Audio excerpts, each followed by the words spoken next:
No va a pasar lo que pasó el sábado pasado, no vamos a discutir con nadie.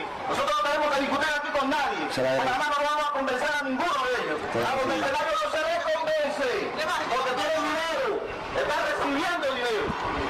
Nosotros no vamos a convencerlo aquí a ninguno, nosotros sencillamente le vamos a dar una paliza al que se atreva a hacer cosas aquí en contra de la revolución y a hablar mal de la revolución y a gritar esta cosa. Los que estamos aquí tenemos que estar dispuestos a eso. Y yo pregunto, el que no esté dispuesto, compañero, que se retire. Sencillamente. El resto se queda con nosotros. ¿Hay convencimiento? Sí. ¿Hay convencimiento? Sí. Miren el grupo que estaba ahí. Ya son parte de la historia las concentraciones masivas de Fidel Castro, ¿no? En la Plaza de la Revolución. Tenemos para este segmento a Sebastián Arcos Casabón. Siempre es un placer tenerlo en el programa, subdirector del Instituto de Investigaciones Cubanas de la Florida International University. Y desde La Habana tenemos a Manuel Cuesta Morúa, vicepresidente del Consejo para la Transición Democrática en Cuba. Vamos con Sebastián. Sebastián, lo único que existe ahora mismo, la única respuesta es la represión, pero todo tiene un límite, ¿no? Hay una curva de un pico y después un valle, ¿no? El problema de la represión es que crea un círculo vicioso, porque la represión genera más oposición. La represión necesariamente tiene que extenderse a sectores de la población que antes no habían sido tocados por esa represión. No son ya los disidentes, no son simplemente la gente que salió a la calle, simplemente la gente que sale, por ejemplo, a pedir que le reconecten la electricidad.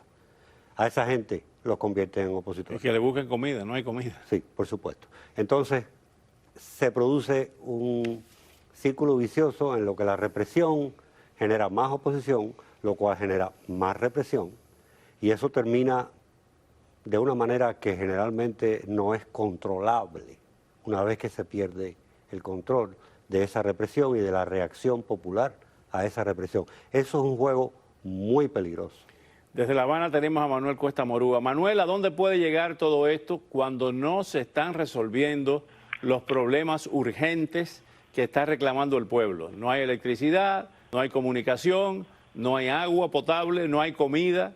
O sea, ¿a dónde puede desembocar esto cuando el discurso, el único discurso al que está recurriendo ese gobierno es precisamente palo y pa'l cuartel? Sí, definitivamente. Mira, yo creo que termina en lo que ya se avisora, que es en el colapso de la institucionalidad en Cuba. Casabón decía algo muy interesante, que es ese ciclo vicioso, represión, protesta,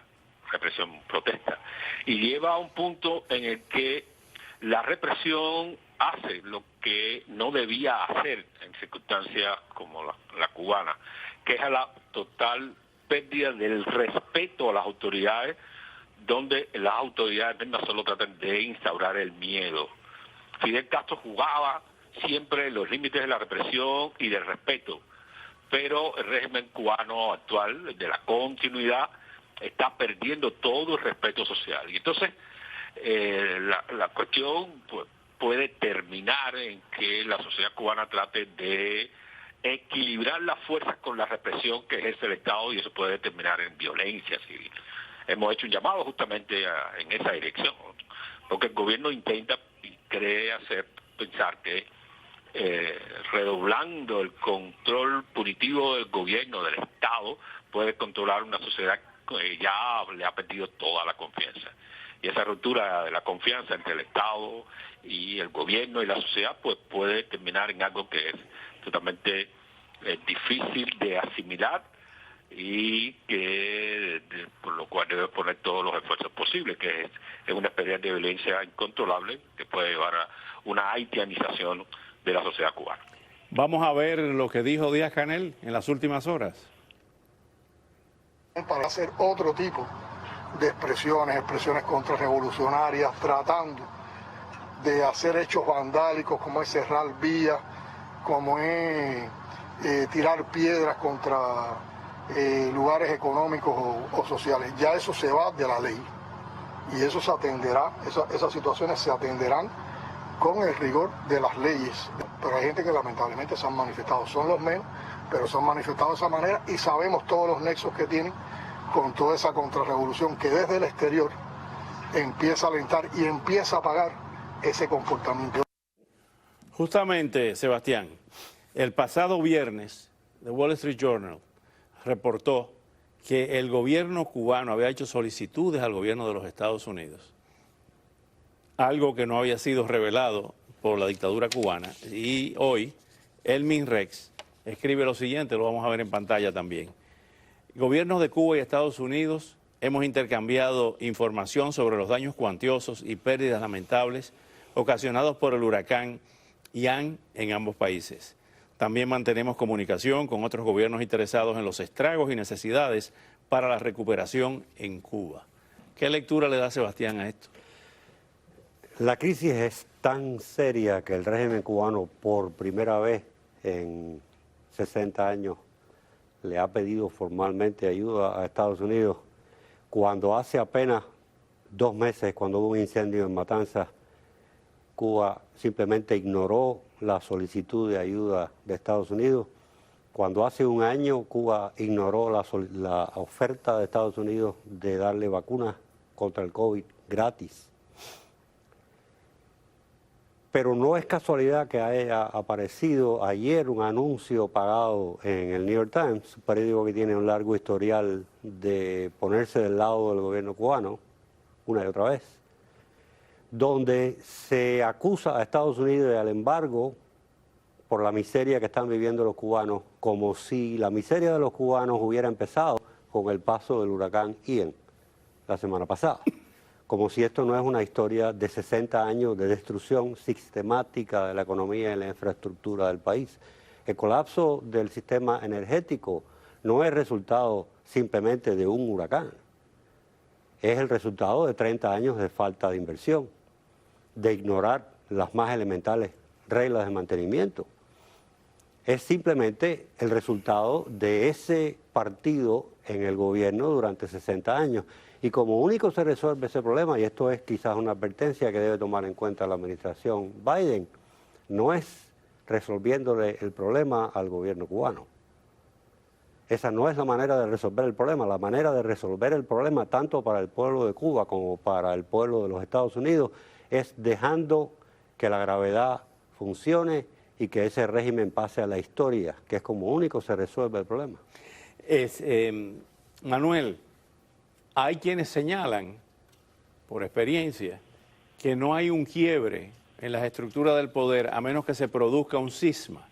Por ejemplo, en el caso de Cuba, que es una dictadura militar, donde la sociedad civil siempre ha sido, o por lo menos han tratado de estrangularla, o de evitar su crecimiento y su expansión, si no se produce un quiebre en las estructuras del poder en Cuba, es difícil, por lo menos de manera inmediata, que se salga de ese régimen.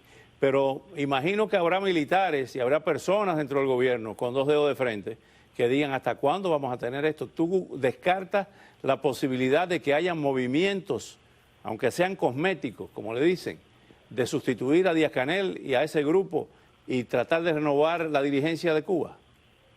Mira, yo creo que los que detentan el poder real detrás de las cortinas del teatro del Estado cubano, creo que de alguna manera andan pensando en refrescar para aliviar la presión, porque Díaz-Canel ha perdido toda autoridad, cualquiera sea la base de esa autoridad, la ha perdido frente al pueblo cubano, frente a las mayorías.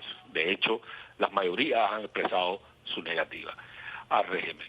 De modo que yo creo que seriamente pueden ir pensando en esto. Un gatopardismo, un gatopardismo como lo describió Lampedusa. Vamos a hacer la presión, sí. Exactamente, la presión desde la sociedad se está haciendo sentir con fuerza, por primera vez en la historia de Cuba. Miren, los datos apuntan a que las mayorías, los datos dados por ellos mismos, siempre manipulados y manipulables, apuntan a que las mayorías están contra el régimen. Y eso es un dato muy importante. Y yo creo que la cúpula se lo está sintiendo y puede ir pensando en que tiene que renovar de algún modo, si quiere, institucionalmente o por emergencia, tiene que ir renovando el rostro del poder. Creo que alguien debe estar pensando en ese sentido y en esa dirección. Tomar esto a nivel personal, el caso de...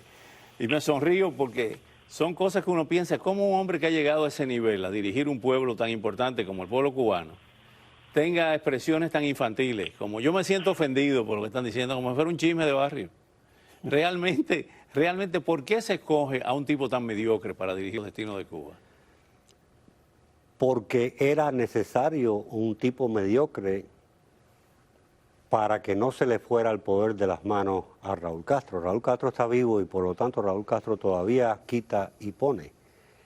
Y lo que decía Cuesta Morúa es muy interesante porque ha sucedido anteriormente, sucedió en Polonia. El general Jaruzelski, cuando la situación en Polonia con Solidaridad se empezó a ir de las manos, intervino y tomó control del país. O sea, los militares tomaron el control de Polonia. ¿Y negociaron la salida? Fue Jaruzelski el que negoció eventualmente la salida del Partido Comunista del poder. Es una posibilidad. Yo creo que es muy posible que al presidente Díaz-Canel no le quede mucho, si es que todavía el señor Raúl Castro efectivamente está en uso de sus facultades. Gracias, vamos a seguir con este tema como siempre, porque es un tema de suma importancia, no solamente para nuestra comunidad, en su gran mayoría cubana, sino para toda Latinoamérica, para todo el hemisferio. Gracias, Sebastián, como siempre. Gracias, Manuel Cuesta Morúa. Estados Unidos entregó a los narcosobrinos, ay Dios mío, los narcosobrinos de la esposa de Nicolás Maduro, condenados a 18 años de cárcel, a cambio de 7 estadounidenses detenidos en Venezuela. A la vuelta tendremos la polémica sobre esta nueva señal de acercamiento entre Washington y Caracas. Ahora los dejamos con imágenes de la visita del presidente Joe Biden a Puerto Rico para escuchar de primera mano sobre los esfuerzos de recuperación tras el paso del huracán Fiona, que arrasó parte de la isla hace apenas 2 semanas. Mientras Florida comienza el proceso de recuperación, en Puerto Rico queda mucho trabajo por delante tras el paso del huracán Fiona hace 2 semanas. El presidente Joe Biden visitó el territorio estadounidense este lunes. Estoy determinado a ayudar a reconstruir a Puerto Rico más rápido que en el pasado, más fuerte y mejor preparado para el futuro. Fiona azotó Puerto Rico el 18 de septiembre como huracán categoría 1, dejando un saldo mortal de más de 20 fallecidos. Biden anunció desde la isla que el gobierno federal destinará más de $60 millones adicionales para la recuperación, a través de la ley bipartidista de infraestructura promulgada en noviembre del año pasado. Y me refiero a reconstruirlo todo y reconstruirlo de una manera resiliente, de modo que cuando vuelvan las tormentas, que lo harán o no ocurrirá con el daño que causó antes. Entre las inversiones, indicó el mandatario, está fortalecer muros, carreteras y puentes y crear un nuevo sistema de alerta de inundaciones. El miércoles el presidente Joe Biden y la primera dama viajarán a Florida para